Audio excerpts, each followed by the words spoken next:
नमस्कार, मैं निशांत सौरभ आप सभी को सौरभ क्लासेस में स्वागत करता हूं। ये क्लास रीजनिंग का है और जो न्यू स्टूडेंट है जो हमारे चैनल से पहली बार जुड़ रहे हैं वो सबसे पहले हमारे चैनल को सब्सक्राइब करें, बेल आइकन पे क्लिक करें ताकि जो भी नोटिफिकेशंस आए वो सबसे पहले आपके पास पहुंचे। वीडियो को लाइक करें, शेयर करें, वीडियो से रिलेटेड या फिर टॉपिक से रिलेटेड जो भी डाउट्स होते हैं उसे कमेंट सेक्शन में जरूर दें।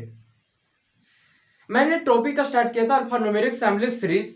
इसमें टाइप 1 और टाइप 2 खत्म हो चुके थे और टाइप 3 मैंने स्टार्ट किया था जिसमें टाइप 3 से रिलेटेड कुछ क्वेश्चंस करवाए थे जो कि नंबर से रिलेटेड था।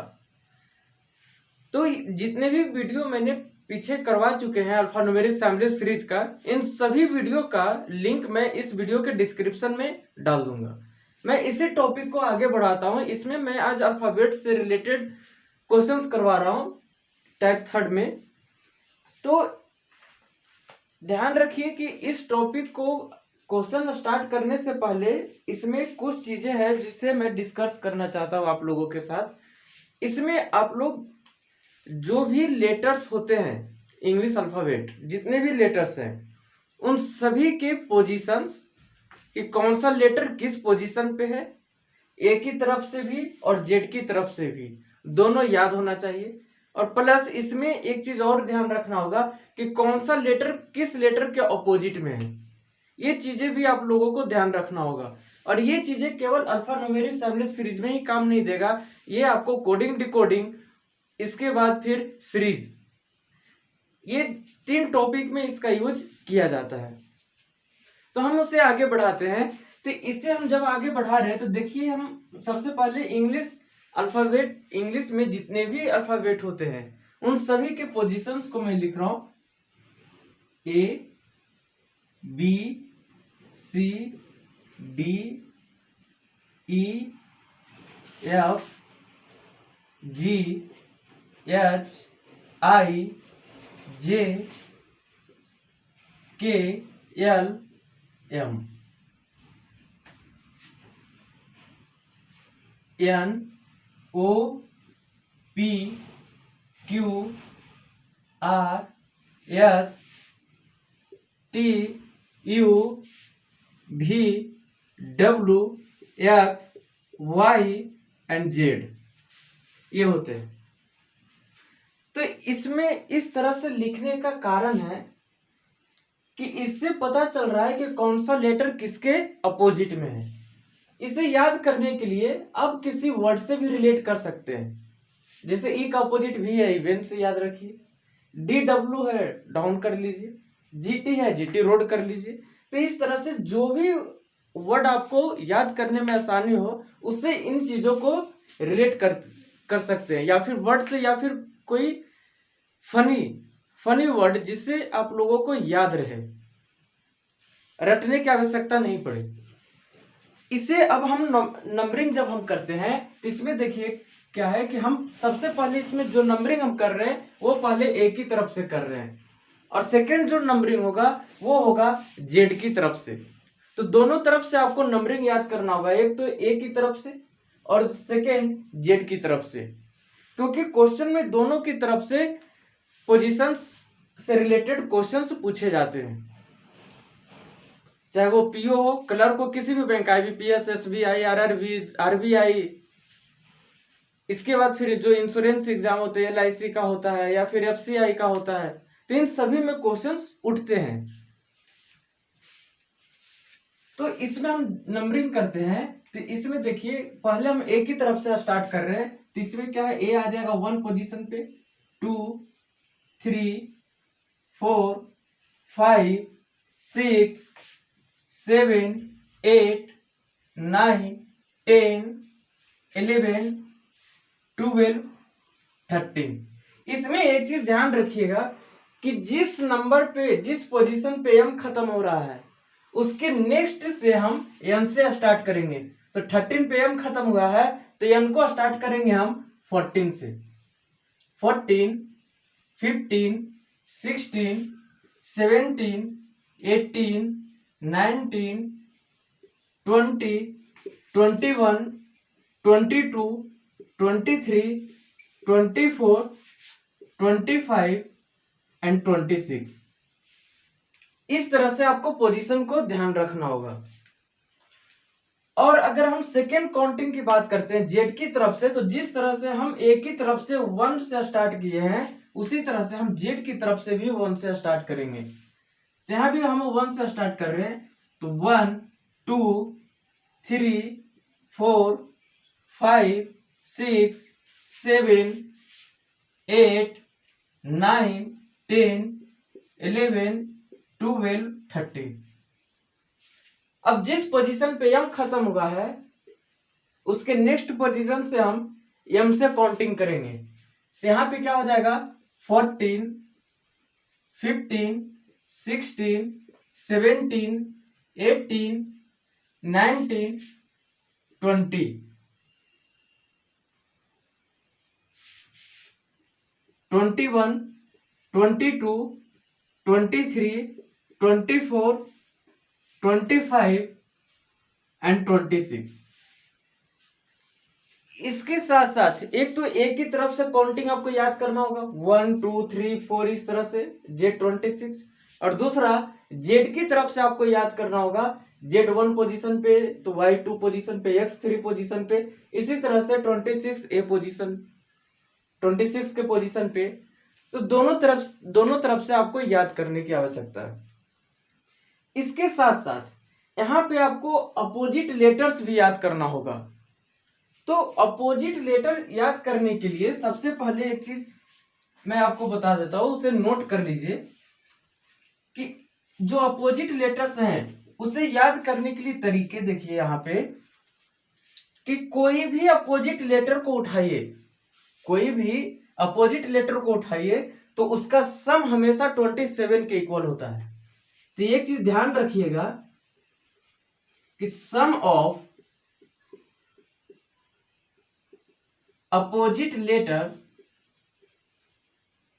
Is equal to 27। किसी का भी उठा सकते हैं। अगर हम यहां पे उठा रहे हैं एच और एस, देखिए ये दोनों क्या एक दूसरे के अपोजिट है, एच और एस दोनों को सम कीजिए तो इस दोनों के पोजीशन का सम हमेशा 27 के इक्वल आएगा, चाहे वो अपोजिट की तरफ से नंबरिंग हो या फिर ए की तरफ से या फिर जेड की तरफ से, किसी की तरफ से भी नंबरिंग हो। अगर हम एक अपोजिट इसका अगर हम ए की तरफ से जो नंबरिंग किया गया है तो ए की तरफ से नंबरिंग किया हुआ है तो एच है 8 पोजीशन पे, एच है 19 के पोजीशन पे। तो यहाँ पे हम एच प्लस 8 प्लस 19 करते हैं तो ये दोनों का सम क्या है 27 है। सेकेंड हम इसका अगर हम जेड की तरफ से जो नंबरिंग किया गया है तो यस किस पोजीशन पे है 8 के पोजीशन पे, और एच कौन से पोजीशन पे है 19 के पोजीशन पे, और ये दोनों का सम 27 है। तो या तो ए की तरफ से नंबरिंग किया हुआ हो या फिर जेड की तरफ से पोजीशन लिया गया हो, दोनों तरफ से अपोजिट लेटर का सम हमेशा क्या होगा 27 होगा। ये किस तरह से मदद करता है एग्जाम में कि अगर मान लीजिए कि किसी भी लेटर का अगर अपोजिट आ गया लिखने के लिए, अगर मान लेते हैं कि यहाँ पे जे का अपोजिट पूछ दिया कि क्यू क्या है क्वेश्चन में, है ना, तो जे का अपोजिट क्या है, तो अगर आपको नहीं याद होगा और किसी एक का पोजीशन याद है, किसी एक का पोजीशन याद है, अगर हम मान लेते हैं कि जे का पोजीशन है 10 और इसका अपोजिट में क्या है सो हमें नहीं पता, और दोनों अपोजिट लेटर का सम होता है 27, केवल अगर पोजीशन याद रहा तो उससे भी काम हो जाएगा। देखिए यहाँ पे अब हम क्या करते हैं कि जे जब 10 पोजीशन पे है और दोनों लेटर का सम 27 होता है, तो यहां से जो भी लेटर होगा, यहाँ पे जो भी लेटर होगा तो जे का पोजीशन को हम 27 से माइनस कर देंगे तो ये आ जाएगा 17, और ये 17 कहां से आया तो 27 माइनस 10, 27 हो गया दोनों का सम, और ये 10 हो गया जे का पोजीशन, है ना, तो ये क्या आ गया 17। तो अगर पोजीशन याद रहेगा कि 17 पोजीशन पे क्यू है तब इस तरह से भी निकाल सकते हैं। तो निकालने से बेटर है कि इसे याद करके रखें, क्योंकि एग्जामिनेशन में जितना टाइम में निकालेंगे उतने टाइम में क्वेश्चन सोल्व हो जाएंगे। अब हम इसे देखते हैं कि किस तरह से याद किया जाता है। इसे वर्ड से रिलेट करके याद करना सीखे इसे। तो किस तरह से याद किया जा सकता है कि यहाँ पे देखिए कि अगर हम बात करते हैं ए को, ए के अपोजिट जे है, तो किसी भी चीज को अगर कोई भी पूछा जाता है कि काम कंप्लीट है, ए टू जेड कंप्लीट है, सही तरीके से कंप्लीट है, तो ए टू जेड ये क्या है, तो एक दूसरे का अपोजिट है। इसी तरह से बी, अब ध्यान दीजिए कि जो अपोजिट है उसे हम कैपिटल लेटर में लिखेंगे। जो भी लेटर अपोजिट होगा एक दूसरे का, उस लेटर को मैं कैपिटल लेटर में लिखूंगा। तो यहाँ पे बी का अपोजिट क्या है, तो वाई है। तो देखिए इस तरह से लिखिए, बी अपोजिट है वाई का। सी और एक्स की बात है, क्रक्स, सी हो गया, एक्स हो गया। इसी तरह से अगर हम आगे बढ़ते हैं तो डी का अपोजिट डब्ल्यू है, तो ये क्या हो जाएगा, डी ओ डब्ल्यू एन। कोई और भी वर्ड ले सकते हैं आप जिससे आपको याद करने में आसानी हो। ई भी यहां पे ले लीजिए, इवेन, देखिए ये दोनों। फिर एफ यू, तो एफ यू को हम 4U लिख सकते हैं, 4U लिख सकते हैं। और ध्यान रखिए कि ये जो U आया है, हम इस U को इससे रिलेट किए हैं शॉर्ट में। जिस तरह से फेसबुक व्हाट्सएप पे चैट करते हैं तो शॉर्ट में लिखते हैं, उसी तरह से हम इस U को हम इस U से रिलेट किए। नेक्स्ट अगर हम बात करते हैं तो नेक्स्ट में क्या है, GT, तो ये हो जाएगा GT रोड।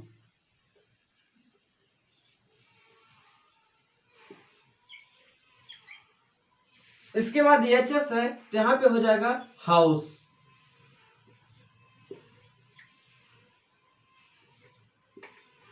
इसके बाद क्या है, IR है, तो यहां पे लिख सकते हैं इरेशनल नंबर और इरेशनल नंबर पर है इस तरह से। इसके बाद JQ है, तो यहां पे हम JQ को लिख सकते हैं जयपुर क्वीन।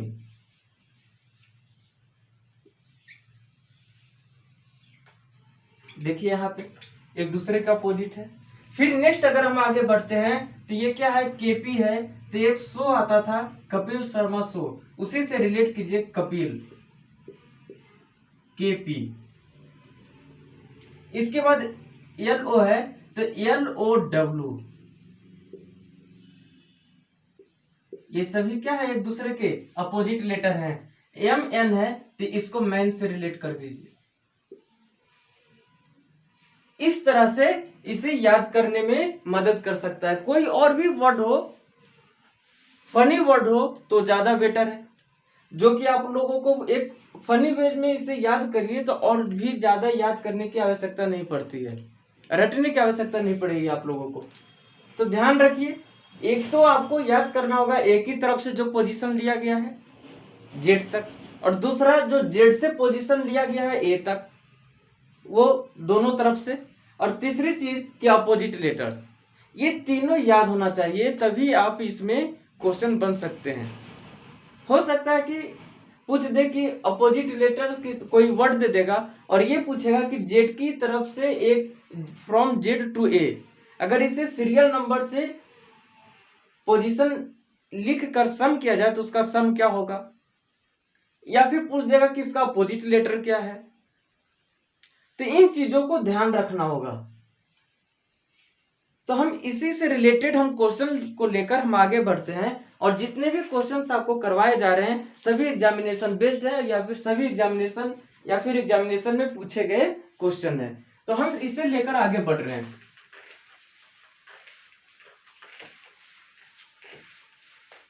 तो इसे ध्यान रखना है, आप लोगों को याद जरूर करना है इसे, पोजीशन और प्लस इसका अपोजिट लेटर, ये दोनों अच्छे तरीके से आप लोगों को याद होनी चाहिए। अब देखिए यहाँ पे हम क्वेश्चन उठा रहे हैं, यहाँ पे क्वेश्चन क्या कर रहा है कि क्वेश्चन ये कह रहा है यहाँ पे कि how many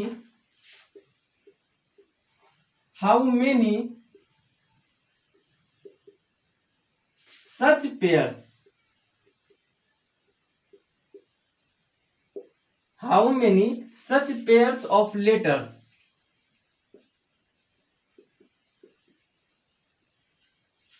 are there in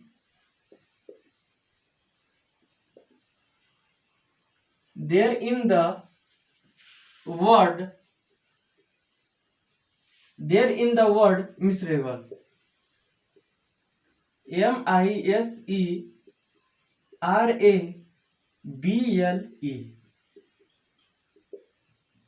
ये है। और each of which has as many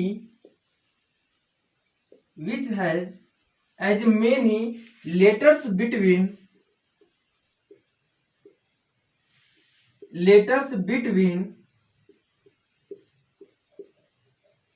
them in the word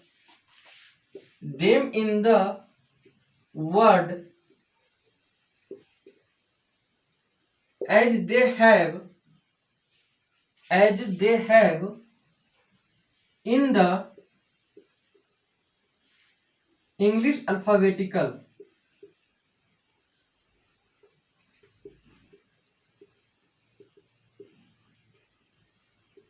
English alphabetical.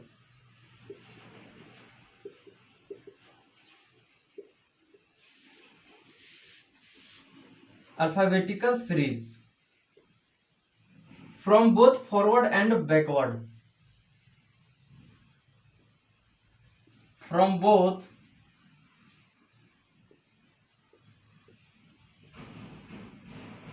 forward and backward.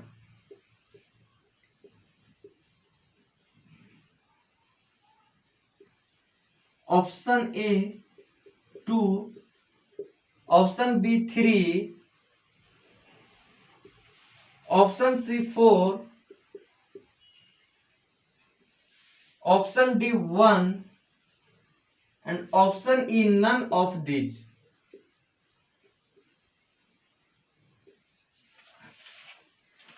देखिए कि इस क्वेश्चन में किस तरह से इसका यूज किया जा सकता है।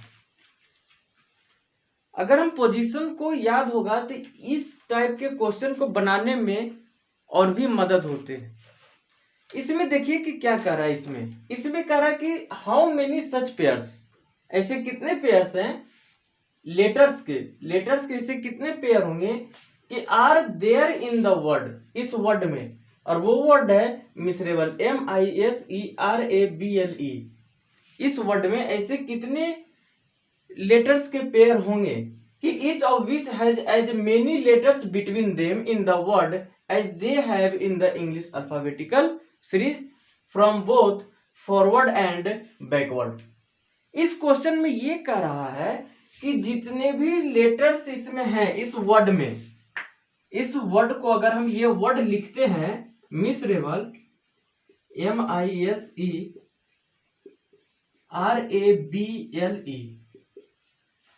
इसे हम लिख रहे हैं, तो इसमें ये कह रहा है कि जो भी लेटर्स है इसमें, तो इसमें लेटर्स के पेयर को पूछ रहा है कि ऐसे कितने लेटर्स के पेयर हैं कि उस लेटर के पेयर के बीच में उतना ही लेटर होगा जितना कि जब हम इंग्लिश अल्फाबेट लिखते हैं ए टू जेड तक, ए से जेड तक, तो उसके बीच में जितने भी लेटर आते हैं, अगर हम बात करते हैं ए और ई के बीच में, ए और ई के बीच में A1 है, B5 है, तो ये दोनों के बीच में 3 लेटर आता है, B C D।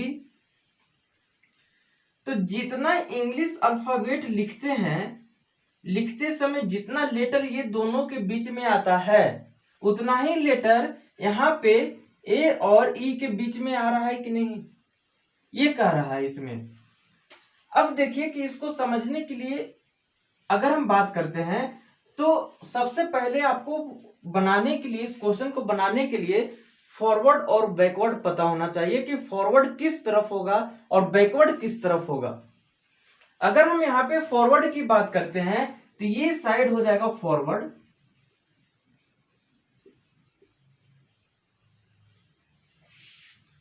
और ये साइड हो जाएगा बैकवर्ड। बैकवर्ड इधर हो जाएगा बैकवर्ड और इधर हो जाएगा फॉरवर्ड। तो कहने का मतलब ये है इसमें कि जितने भी लेटर्स है तो ऐसे कितने लेटर्स के पेयर बनेंगे कि उसके बीच में इसमें जितना लेटर आ रहा है क्या उतना ही लेटर इंग्लिश अल्फाबेट के बीच में आता है। अगर हम बात करते हैं यहाँ पे सबसे पहले इसको बनाने के लिए अगर आप इसके पोजीशन को लिखेंगे तो और भी आसान हो जाएगा बनाने में। और किस तरह से लिखेंगे सो देखिए, यहाँ पे अगर हम बात करते हैं तो एम है, एम का पोजीशन होता है 13, आई का पोजीशन होगा 9, एस का पोजीशन हो जाएगा 19, ई का पोजीशन 5, आर का 18, ए का 1, बी का 2, एल का 12 और ई का 5। ये पोजीशन होते हैं इन सभी के। तो ये पोजीशन आप लोगों को याद होना चाहिए। एम का 13, आई का 9, एस का 19, ई का 5, आर का 18, ए का 1, बी का 2, एल का 12 और ई का 5। अब देखिए यहाँ पे कि अगर हम इसे सोल्व करते हैं तो यहाँ पे देखिए कि ए और बी जिस तरह से यहाँ पे आ रहा है क्या उसी तरह से जब हम ABCD लिखते हैं तो उसी तरह से ए के बाद तुरंत बी आता है? आता है। अगर हम ए से जेड की तरफ लिखें तो ए के तुरंत बाद बी आता है। उसी तरह से यहां पे भी ए के बाद तुरंत आ रहा है बी, या फिर हम बी के पहले ए आ रहा है। फॉरवर्ड और बैकवर्ड दोनों तरफ से कर रहा है तो कहीं से भी रिलेशन जोड़ सकते हैं, इसमें कोई रिस्ट्रिक्शन नहीं है। हाँ, अगर कहता फॉरवर्ड की तरफ तब हम केवल ए से रिलेशन जोड़ते हैं, लेकिन यहाँ पे बोला गया है कि फॉरवर्ड एंड बैकवर्ड कर रहा है तो फॉरवर्ड एंड बैकवर्ड या तो ए की तरफ से जोड़े या फिर तो बी की तरफ से रिलेशन जोड़े, कोई दिक्कत नहीं है इसमें। तो यहाँ पे ए के बाद तुरंत बी आता है या फिर ए के तुरंत बी के तुरंत पहले ए आता है। एक तो लेटर यहीं पे मिल गया, एक तो यहीं पे मिला। अगर हम दूसरे की बात करते हैं तो देखिए सबसे पहले इसमें हाईएस्ट काउंटिंग कितना तक गया है तो 19 तक गया है ना।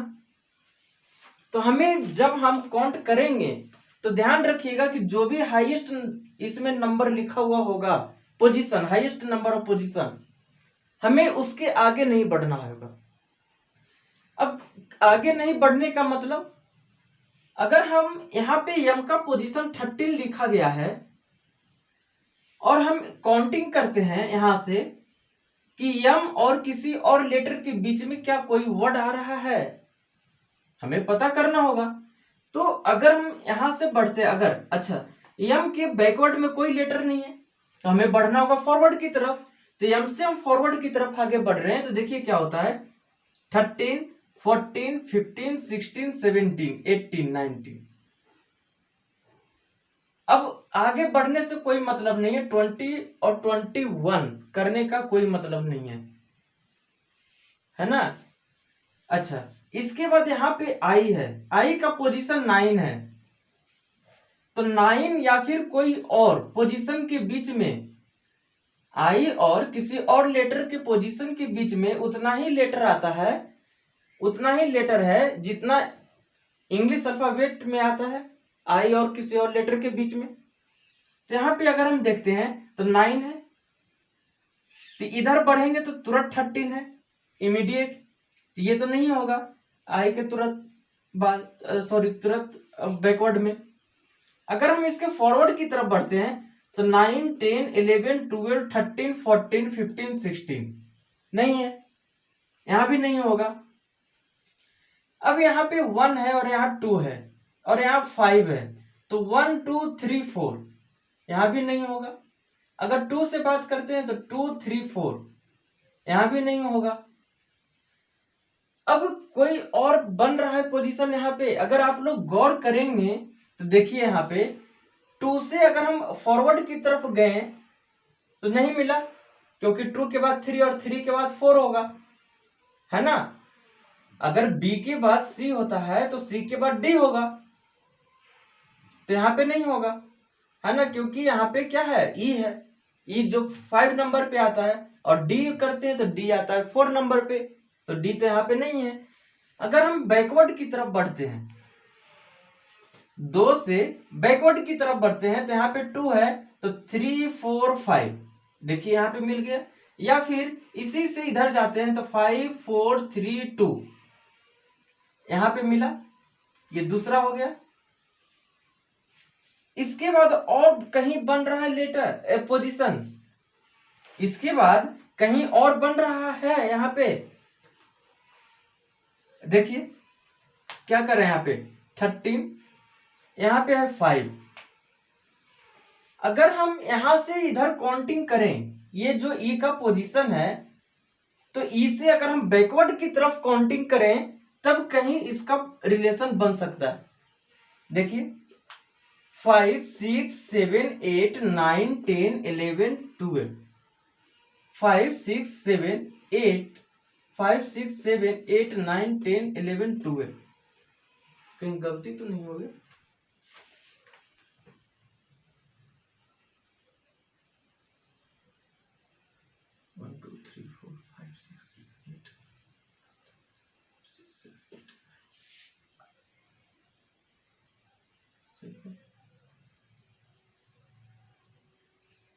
सिक्स 7 8 9 10 11 12 13, सॉरी देखिए 5 है। तो यहां से अगर हम बैकवर्ड की तरफ या फिर इधर हम बढ़े एम की तरफ तो क्या हो जाएगा, 5 है तो 6 7 8 9 10 11 12, तीसरा। अब इसको समझाने के लिए देखिए हम करते हैं बात, अगर आप ए से अगर देखिए किस तरह से इसे समझा जाता है, अगर हम इसे और अच्छे तरीके से समझे तो हम क्वेश्चन को थोड़ा इरेज कर रहे हैं, यहाँ पे क्वेश्चन को इरेज कर रहे हैं।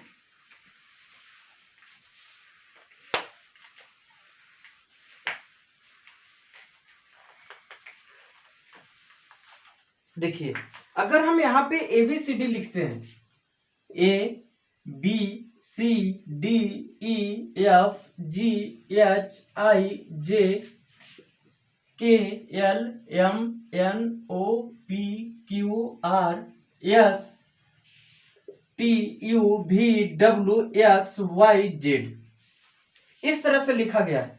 तो यहाँ पे देखिए कि क्या कहा जा रहा है कि एम और ई के बीच में कितने लेटर हैं इंग्लिश अल्फाबेट में। अगर यहाँ पे अगर हम जोड़े तो ई यहाँ पे है और एम यहाँ पे है, तो दोनों के बीच में कितने लेटर हैं, फॉरवर्ड से चेक करना होगा या फिर बैकवर्ड से, कोई दिक्कत नहीं है, दोनों तरफ से चलेंगे। तो 1 2 3 4 5 6 7, 7 लेटर है, इधर से भी काउंट करेंगे तो 7 ही लेटर होगा। तो जितना लेटर यहाँ पे है 7 लेटर है, यहाँ पे 7 लेटर है, तो क्या 7 लेटर इस वर्ड में है एम और ई के बीच में, एम और ई के बीच में 7 लेटर है फॉरवर्ड या बैकवर्ड। तो 1 2 3 4 5 6 7 है, इधर से भी 7 है और इधर से भी 7 है, दोनों तरफ से क्या है यहाँ पे 7 लेटर है। तो दोनों के बीच में क्या है, जितना इंग्लिश अल्फाबेट के अनुसार लेटर बीच में आए हैं ई और एम के, उतना ही लेटर इस वर्ड में जो एम और ई का पोजीशन दिया गया है, तो दोनों में लेटर का जो नंबर ऑफ लेटर्स हैं दोनों सेम है।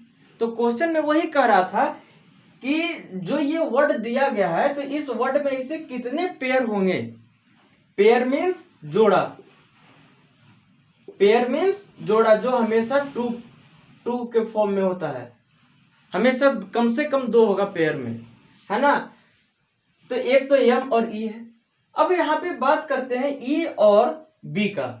तो यहाँ पे ई और बी है, देखिए यहाँ पे एक तो बी है और एक ई है, एक ये, तो ये दोनों के बीच में कितने लेटर हैं, तो 2 लेटर हैं, 2 लेटर है।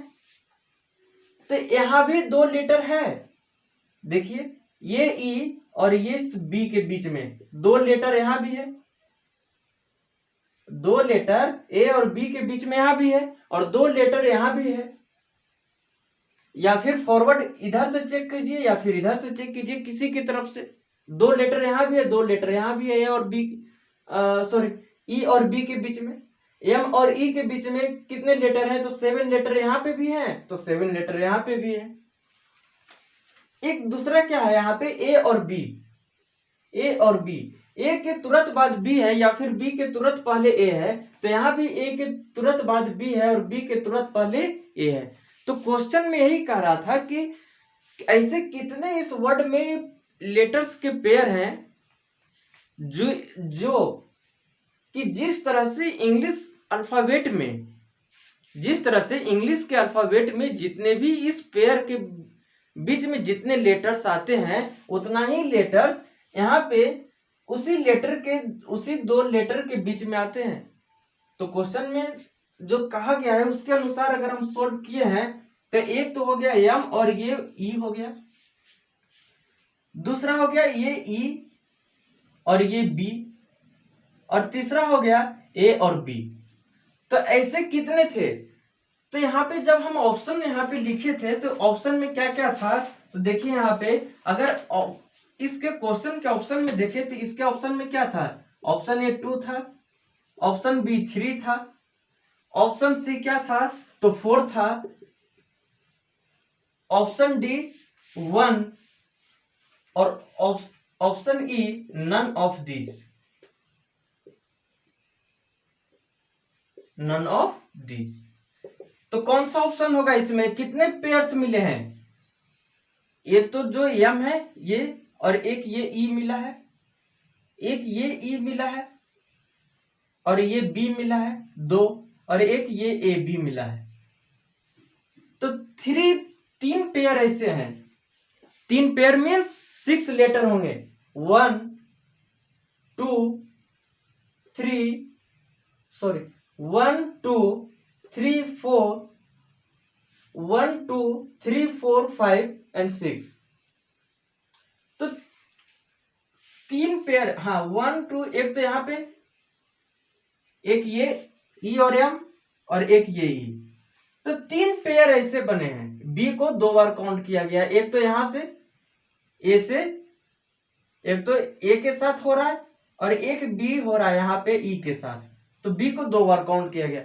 तो 3 पेयर ऐसे बन रहे हैं जहां पे जितना लेटर्स इसके यहाँ पे है बीच में, उन लेटर्स के बीच में उतना ही लेटर इंग्लिश अल्फाबेट जब लिखेंगे तो उसके बीच में भी उतना ही लेटर्स होगा।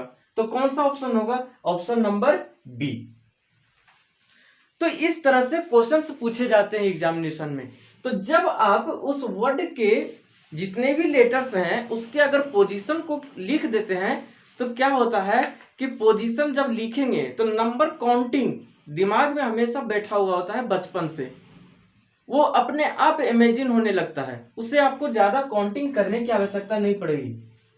अगर आप यहाँ पे लेटर को लेटर के साथ अगर कंपेरिजन करते हैं तो कहीं ना कहीं गलती कर बैठेंगे अगर न्यू स्टूडेंट होगा तो इस तरह से अगर पोजीशन को अगर लिख दिए तो सोल्व करने में ज्यादा आसानी होती है। नेक्स्ट क्वेश्चन की तरफ बढ़ते हैं। तो देखिए नेक्स्ट क्वेश्चन में क्या कर रहा है यहाँ पे, इसमें जो क्वेश्चन नेक्स्ट क्वेश्चन है उसमें जो क्वेश्चन आ रहा है तो उसमें जो वर्ड दिए गए हैं उस वर्ड को पोजीशन के, उस वर्ड में जो उस वर्ड के लेटर्स के जितने भी पोजीशंस होते हैं उन सभी पोजीशन को सम करना है। तो ये किस तरह से होगा, देखिए क्वेश्चन में कह रहा है यहाँ पे कि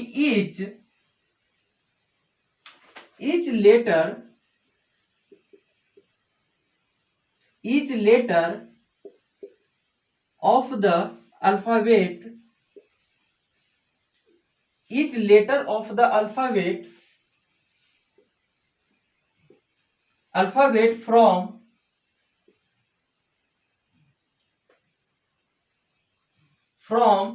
Z to A, from Z to A has been given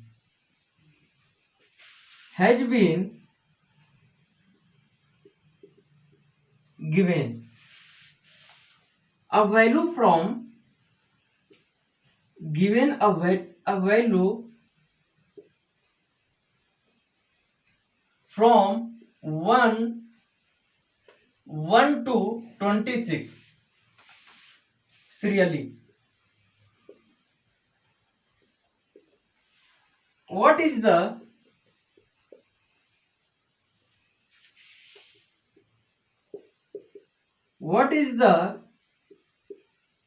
total value of the word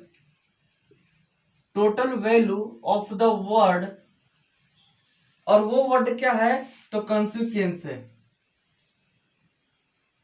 CONSEQUENCE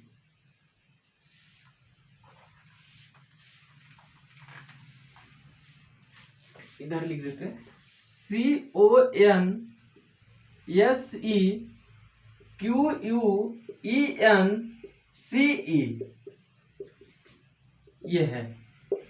अब इसमें ऑप्शन है 137, option B 154, option C 176, option D 196 and option E 204। ये है इसमें देखिए कि क्या कर रहा है इस क्वेश्चन में। अगर इस क्वेश्चन में आप देखेंगे तो इसमें कह रहा है कि ईच लेटर, प्रत्येक लेटर, अल्फाबेट के जितने भी लेटर्स हैं फ्रॉम जेड टू ए, कहां से? हमें जेड से स्टार्ट करना है और कहां तक? ए तक। Has been given a value from 1 to 26। देखिए यहां पे अपोजिट लेटर का काउंटिंग आ गया यहां पे। सॉरी, ऑपोजिट से मीन्स जेड की तरफ से नंबरिंग करना है, ए की तरफ से नहीं कर रहा है। जितने भी लेटर्स हैं जेड से लेकर ए तक, मतलब कि इस क्वेश्चन में क्या कर रहा है?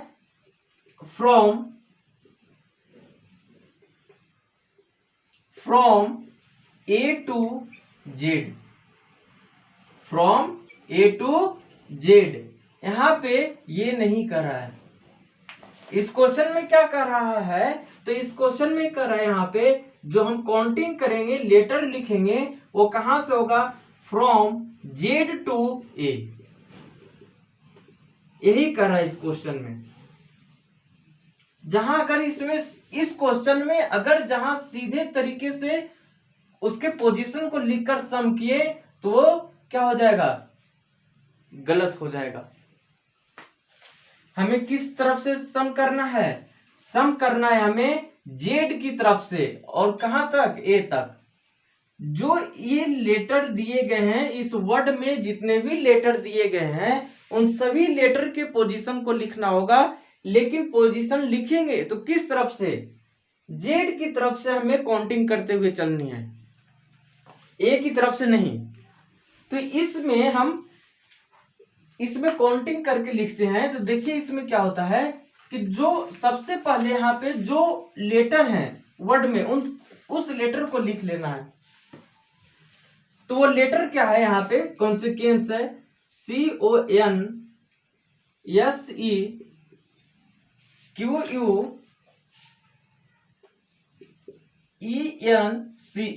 ये है। और इसका पोजीशन को लिखना है, तो पोजीशन को लिखना है किस तरफ से? जेड की तरफ से स्टार्ट करना है। तो जेड की तरफ से अगर हम स्टार्ट करते हैं तो सी का पोजीशन क्या हो जाएगा? जेड की तरफ से अगर हम स्टार्ट करेंगे तो सी का पोजीशन, अब देखिए यहाँ पे अगर आपको याद नहीं है कि सी का पोजीशन क्या होगा, है ना, और अगर आपको एक्स का पोजीशन पता है, एक्स का पोजीशन पता है और सी का पोजीशन नहीं पता है अपोजिट से, तब क्या हो जाएगा? अगर हम जेड की तरफ से नंबरिंग करते हैं तो एक्स का पोजीशन 3 आता है। जेड की तरफ से अगर हम नंबरिंग करते हैं तो एक्स का पोजीशन 3 आएगा। तो यहाँ पे जानते हैं कि दो लेटर का सम क्या होता है, हमेशा 27 होता है। तो 27 में से अगर हम 3 को माइनस कर देंगे तो यहाँ पे क्या आ जाएगा, 24 आ जाएगा। मतलब कि सी का पोजीशन क्या है, 24 है। तो इस तरह से मदद होगा, तो इससे अच्छा होगा कि याद रहे, वो बेटर है। तो हम आगे बढ़ते हैं इसमें। तो इसमें अगर हम आगे बढ़ें तो देखिए सी का पोजीशन क्या है। अगर हम जेड की तरफ से इसे काउंटिंग करें तो सी का पोजीशन होता है 24। इसके बाद अगर हम बात करते हैं ओ का, तो ओ किसका अपोजिट है, एल का अपोजिट है ना। तो एल का पोजीशन ए की तरफ से जितना होगा उतना ही पोजीशन होगा जेड की तरफ से ओ का। तो एल का पोजीशन क्या होता था, 12 होता था। तो जेड की तरफ से हो जाएगा ओ का पोजीशन 12। इसी तरह से एन की पोजीशन हो जाएगा 13, एस का पोजीशन हो जाएगा 8, ई का पोजीशन हो जाएगा 22, क्यू का पोजीशन हो जाएगा 10, ई का पोजीशन हो जाएगा 22, एन का 13, सी का 24 और ई का 22। ये पोजीशन है सभी लेटर के। ये सी का है, ये ओ का पोजीशन है, 13 एन का है, एस का 8 है, ई का 22 है, क्यू का 10 है, ई का 22 है, एन का 13 है, सी का 24 है और ई का 22 है। और ये जितना पोजीशन दिया गया है इन सभी को क्या करना होगा, हमने सम करना होगा। इसे सम करना होगा। 24 plus 12 plus 13 plus 8 plus 22 plus 10 plus 22 plus 13 plus 24 plus 22। अब इसे एक एक करके जोड़ना नहीं है, ध्यान दीजिए, जो सेम लेटर है उसे सेम के साथ ऐड कर दें।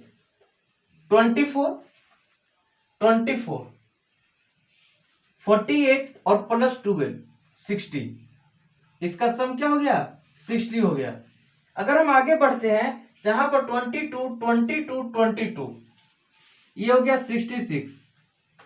इसके बाद क्या हो गया, यहां पे देखिए 13 और 13 26, 26 और 10 36, 36 और 8 36 और 8 सॉरी 44,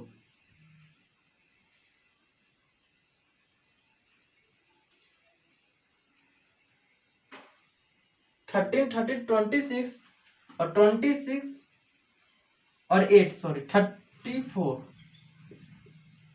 कहीं गलती हो रहा है।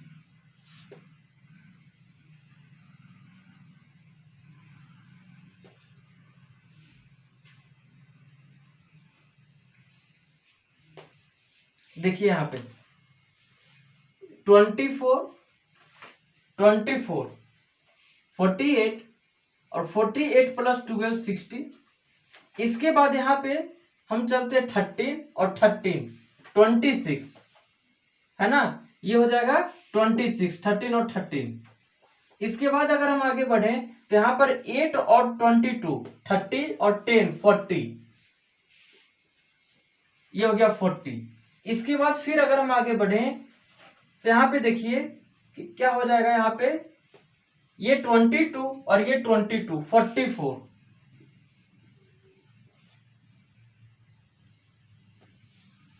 जीरो और ये हो जाएगा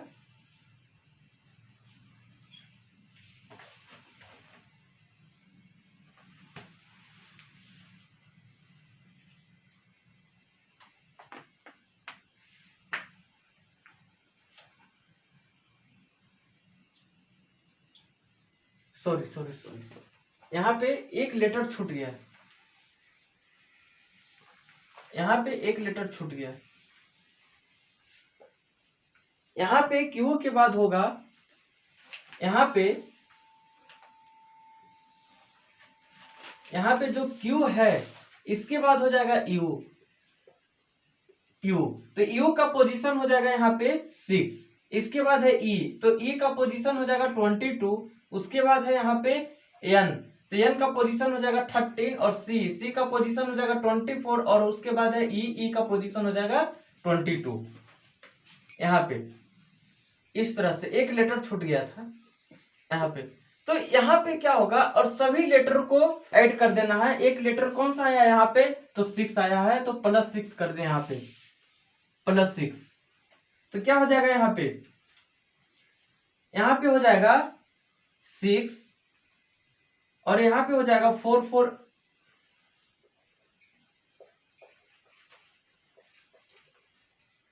6 और ये क्या हो जाएगा यहाँ पे 16 1 और 4 4 8 2 10 11 और ये हो जाएगा 17। कितना आया सब 176। Option number C. तो इस तरह से क्वेश्चन पूछे जाते हैं यहाँ पे।